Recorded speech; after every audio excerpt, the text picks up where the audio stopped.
नमस्कार दोस्तों, स्वागत है आपका हमारे YouTube channel AMIES study circle में। पीछे लगी तस्वीर देखकर आपको अंदाज़ा आ ही गया होगा कि आज हम किस टॉपिक पे चर्चा करने वाले हैं। आज के टॉपिक की जो थीम है हमारी वो है सम्राट अशोक के मन की बात। जी हाँ, सम्राट अशोक जिनकी गिनती विश्व के महानतम शासकों में से एक होती है, उनका संबंध मौर्य साम्राज्य से था, जिन्होंने काफ़ी लंबे समय तक शासन किया और उस समय की अपनी प्रजा को संबोधित करने के लिए अपने पूरे साम्राज्य में एक माध्यम का इस्तेमाल किया जिसे हम अभिलेख कहते हैं। अभिलेखों के माध्यम के द्वारा अशोक ने उस समय की अपनी प्रजा को संबोधित किया है और वो अपेक्षाएं जो प्रजा से उसने रखी थी वो उसमें लिखाई गई हैं। ठीक, तो इससे पहले कि हम अशोक के एक्चुअल मन की बात करें, हमें थोड़ा सा अशोक के बैकग्राउंड के बारे में पता होना चाहिए। तो आइए देखते हैं कि जो सामान्य सी जानकारी जो हमें अशोक के बारे में पता होनी चाहिए वो क्या थी। अशोक ने 269 से 232 ईसा पूर्व तक शासन किया एक बहुत बड़े साम्राज्य में। मौर्य साम्राज्य नाम है जिसका। वो भारत का पहला सम्राट था जिसने अभिलेखों के माध्यम से जनता को संबोधित किया है। वेरी इंपॉर्टेंट, बड़ी जबरदस्त घोषणा रही होगी कि कैसे एक सम्राट एक माध्यम के जरिए संबोधित कर रहा है किसको, उस समय की प्रजा को। Very important. अशोक ने अपने साम्राज्य में शिलालेख, स्तंभ लेख, गुहा अभिलेखों की स्थापना की, जिससे हमें अशोक के व्यक्तित्व और तत्कालीन प्रशासनिक व्यवस्था की जानकारी मिलती है। ठीक, अशोक ने शासनकाल के अपने 8वें वर्ष में यानी कि 269 में तो उसका शासन काल आरंभ होता है, तो 261 ईसा पूर्व में कलिंग पर उसने आक्रमण किया। ठीक, उस समय वहाँ का शासक था नंदराज। कलिंग की जो सिमिलैरिटी है वो देख सकते हैं, आज के उड़ीसा से है। आक्रमण किया और एक भारी विजय प्राप्त करी, परंतु युद्ध के परिणाम से अशोक का हृदय द्रवित हो गया, परिवर्तित हो गया और उसने फिर कभी भी युद्ध ना करने का निर्णय लिया। ये बातें आपको पहले से ही पता होंगी, किसी भी जीके की बुक में ये सारा उल्लेख दिया हुआ है। युद्ध के उपरांत अशोक ने विधिवत रूप से बौद्ध धर्म में दीक्षा ली, दीक्षित हुआ और अपना सारा जीवन बौद्ध धर्म के प्रचार प्रसार में लगा दिया। ठीक, सिंपल सी बात है। लेकिन क्या अशोक ने कलिंग युद्ध करते समय बौद्ध धर्म स्वीकार कर रखा था? तो इसका जवाब है हाँ, वो एक साधारण बौद्ध था, परंतु उसने विधिवत रूप से बौद्ध धर्म में दीक्षा तब ली जब उसने कलिंग युद्ध के परिणामों को देखा। ठीक, और इसी तरीके से एक ऐसे राजा की कहानी शुरू होती है जो अपनी यात्रा पूरी कर लेता है। ठीक, 250 ईसा पूर्व के लगभग अशोक ने अपनी राजधानी पाटलिपुत्र में तीसरी बौद्ध संगति का आयोजन भी करवाया। एग्जामिनेशन पॉइंट ऑफ व्यू से बौद्ध की जो संगतियां हैं यानी कि जो काउंसिल्स हैं ये भी काफ़ी इंपॉर्टेंट है। कब हुई, कहाँ हुई, किसके शासनकाल में हुई, किसने उसकी अध्यक्षता करी और उस संगति में क्या क्या परिणाम हमको देखने को मिलते हैं, एग्जामिनेशन पॉइंट ऑफ व्यू से काफ़ी इंपॉर्टेंट है। इसको भी आप डिटेल में पढ़िएगा। फिलहाल तीसरी संगति का आयोजन करवाया पाटलिपुत्र में, जिसकी अध्यक्षता मोगलीपुत्र तिस्त ने की थी। इसमें स्पेलिंग थोड़ी गलत है। इस संगति में तीसरे पिटक अभिधम पिटक को जोड़ा गया था। देखिए, सूत्र पिटक, विनय पिटक पहले ही जोड़े जा चुके थे पहले संगति में। तीसरा पिटक जो जोड़ा गया है वो जोड़ा गया है अभिधम पिटक में। सूत्र पिटक क्या है, विनय पिटक क्या है, अभिधम पिटक क्या है, इसमें भी डिटेल में चर्चा की जानी चाहिए। यहाँ से भी क्वेश्चंस एग्जाम में आते हैं। संगति के फलस्वरूप बौद्ध धर्म के प्रचार के लिए अशोक ने अपने पुत्र महेंद्र और पुत्री संघमित्रा को श्रीलंका, नेपाल, इन सब जगहों पर भेजा और साथ में और कई भी और अनुयायी रहे होंगे जो साम्राज्य के अलग अलग हिस्सों और यहाँ तक कि साम्राज्य से बाहर भी बौद्ध धर्म का प्रचार प्रसार करने गए थे।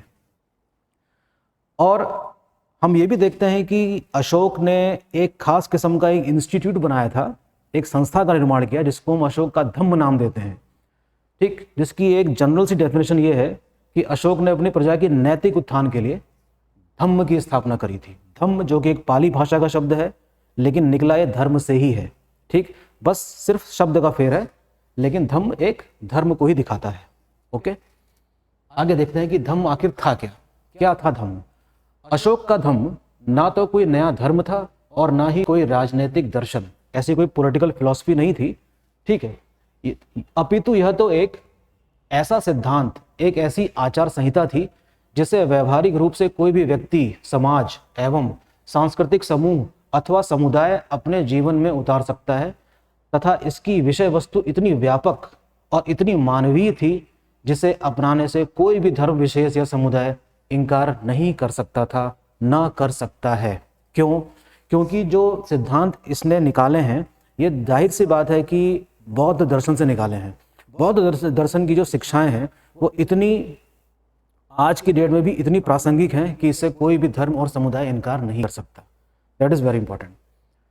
अशोक के धम्म को लेकर, ये जो क्या धम्म है इसका, जाहिर सी बात है कि इसमें इतिहासकारों ने गहरा अध्ययन किया होगा और अपने अपने मत दिए होंगे कि अशोक का धम्म आखिर क्या था। तो कुछ इतिहासकारों के बारे में हम देख लेते हैं। पर्याप्त मतभेद हैं इतिहासकारों में और कुछ इतिहासकार इसे अशोक का आविष्कार मानते हैं। ठीक है, कुछ कहते हैं कि ये इसकी निजी कल्पना रही होगी। कुछ इतिहासकार जैसे राधा कुमुद मुखर्जी ने इसे सभी धर्मों की एक साझा संपत्ति बताया है। निजी कल्पना बताया है रोमिला थापर ने। तो अशोक के संबंध में अधिकतर जानकारी अगर आपको किसी बुक से चाहिए तो मेरी सलाह है कि आप Ashoka and the decline of the Mauryan empire पढ़िए, रोमिला थापर की। उसमें काफ़ी डिटेल में सभी अभिलेखों के बारे में बहुत ही गहराई से बातें लिखी गई हैं और यूपीएससी के लिए खास तौर पर यहाँ से क्वेश्चंस आते भी हैं। ठीक है, तो ये मेरी सलाह है। अब देख लेते हैं कि मौर्य साम्राज्य अशोक के समय में कितना विस्तारित था। तो आपको दिख रहा होगा सामने कि अशोक मौर्य साम्राज्य का एक महानतम शासक है जिसका साम्राज्य आज के भी भारत से बड़ा है। इस पूरे को हम इंडियन सब कॉन्टिनेंट मान सकते हैं, जिसका जो विस्तार है वो अफगानिस्तान, पाकिस्तान, आज का पूरा उत्तर भारत, दक्षिण भारत, लगभग यहाँ तक हम देख सकते हैं कि मौर्य साम्राज्य का विस्तार था। और इतने बड़े एम्पायर पर अशोक ने लंबे समय तक शासन किया। दूसरा चित्र जो है वो दिखाता है अशोक के अभिलेखों को कि किस प्रकार से अशोक ने अपने अभिलेख भारत के या अपने साम्राज्य के अलग अलग हिस्सों में स्थापित किए थे। तो यहाँ पर ये उसको डिनोट करने के लिए यहाँ पर चीज़ें दी गई हैं। ये जो स्क्वायर फॉर्म में है ये मेजर रॉक एडिक्ट को दिखा रहा है, यानी कि वृहद शिलालेख को, जिस पर हमारी चर्चा होगी।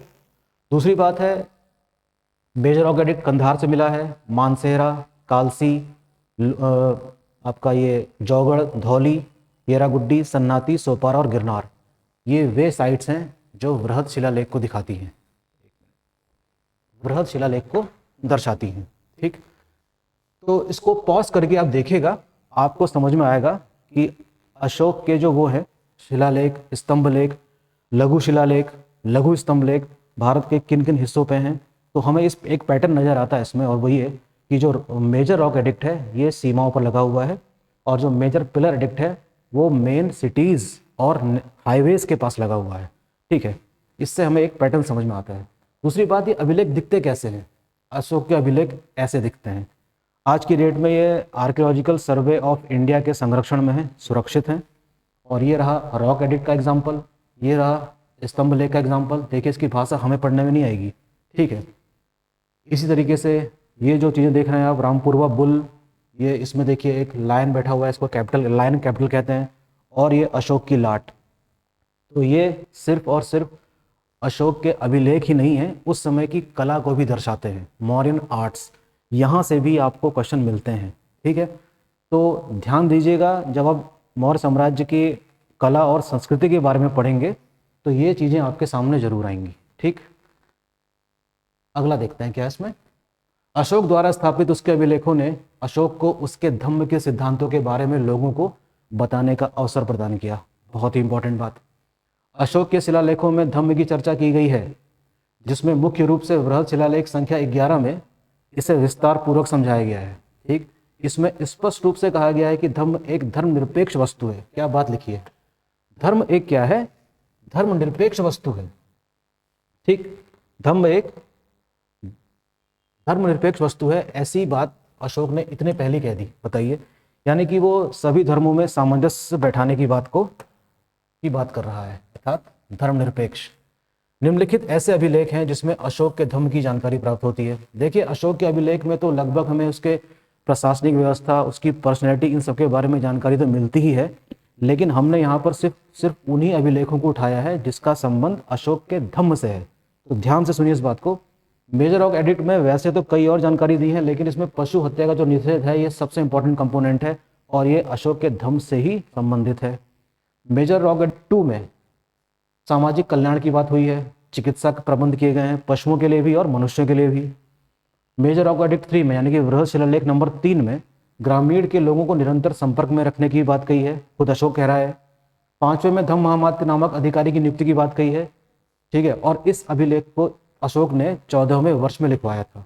Very important. ठीक, एग्जामिनेशन में यहाँ से भी क्वेश्चन आ जाते हैं मैच द फॉलोइंग करने के लिए, तो बी केयरफुल कि आपको ये सब चीज़ें याद रहनी चाहिए। इसी प्रकार से मेजर रॉक एडिक्ट 7 और 12 में सभी संप्रदायों में सामंजस्य स्थापित करने की बात को अशोक ने कहा है। दरअसल यही अशोक के मन की बातें हैं, है ना। मेजर रॉक एडिक्ट 13 में वैसे तो कलिंग युद्ध के बारे में उल्लेख मिलता है, लेकिन जो धम्म वाला जो उसमें संगठन है, सॉरी कंपोनेंट है, वह भेरी घोष के स्थान पर धम्म घोष की घोषणा। भेरी घोष यानी कि शंख बजाने की बात हो रही है। शंख कब बजाया जाता है? युद्ध की घोषणा से पहले। जैसे महाभारत में भीष्म अपना शंख बजाते हैं, कृष्ण अपना शंख बजाते हैं, सबके शंखों के अलग अलग नाम भी थे, जैसे कि पांचजन्य। ठीक, तो भेरी घोष का तात्पर्य यहाँ पर किस चीज़ से? युद्ध की घोषणा से है। और भेरी घोष के स्थान पर अब अशोक ने किसकी स्थापना कर दी है? धम्म घोष की। अब सिर्फ धम्म की बात होगी। मेजर पिलर एडिक्ट यानी कि जो स्तंभ लेख है, उसमें अशोक स्वयं अपने आप से प्रश्न करता है कि धम्म क्या है, कियु च धम्मे, और स्वयं उसका उत्तर देता है अपासी नावे बहु कयाने दया दाने, अर्थात पाप से दूर रहना है, कल्याणकारी कार्य करने हैं, दान करना है, दया दिखानी है, यही है धम्म। और अशोक ने इसकी व्याख्या मेजर पिलर एडिक्ट यानी कि बृहत स्तंभ लेख 2 में करी है। बहुत ही इंपॉर्टेंट। अब हम बात करते हैं जो आज की हमारी चर्चा का जो सबसे इम्पॉर्टेंट पॉइंट है, उसको आप देखिए। मैं एक ट्रायंगल बनाने जा रहा हूँ और इसको आप मान लीजिए कि ये है आपका एक शिलालेख। ठीक, ये मैंने एक ट्रायंगल बनाया और ऐसे कितने, इसको हम मान लेते हैं शिलालेख, जो साम्राज्य के लगभग 10 स्थानों से मिले हैं। और ये सारे रॉक के जो पीसेस हैं ये एक जैसे नहीं हैं, लेकिन इसमें उत्कीर्ण की गई जितनी भी पंक्तियां हैं उन सब में एक ही बात लिखी गई है। और इसकी संख्या कितनी है? 14।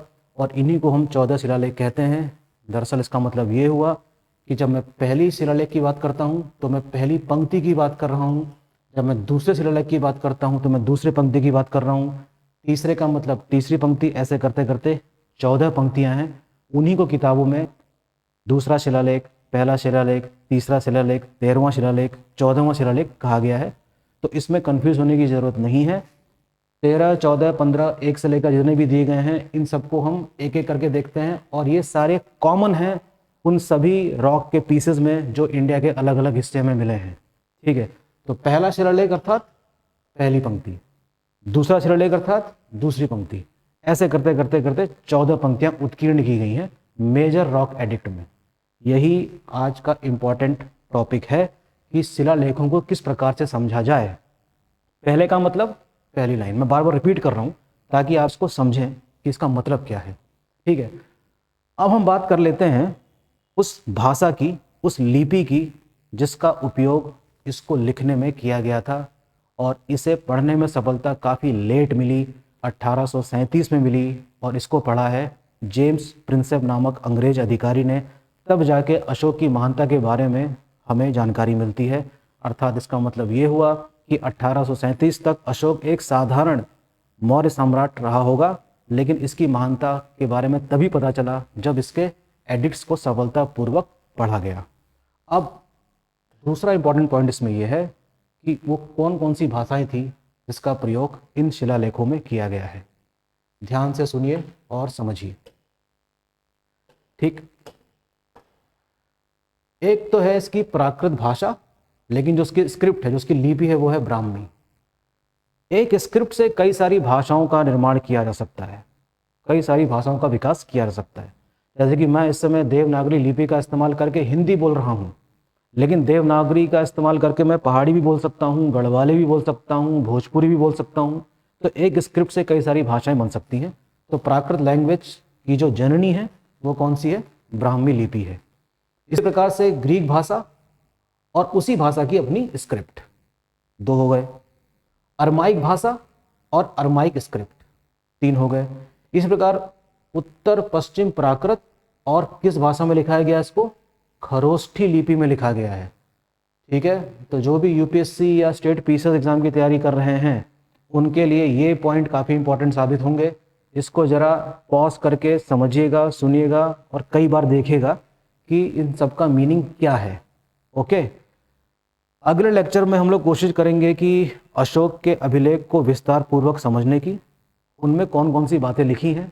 तो इस तरीके से हमने आज देखा कि कैसे अशोक विश्व का पहला सम्राट साबित होता है जिसने अपनी मन की बात को अभिलेखों के माध्यम से प्रजा तक पहुंचाया है और उनसे अपेक्षाएं करी है कि धम्म का पालन इस प्रकार से किया जाना चाहिए, और सभी लोग धम्म का पालन कर रहे हैं या नहीं, इसका अशोक ने पूरा पूरा ख्याल रखा है। ठीक है, आज के लेक्चर में इतना ही। पूरा लेक्चर देखिएगा और कमेंट करके बताइएगा कि किस प्रकार से ये लेक्चर आपके लिए सहायता प्रदान कर रहा है। Thank you so much.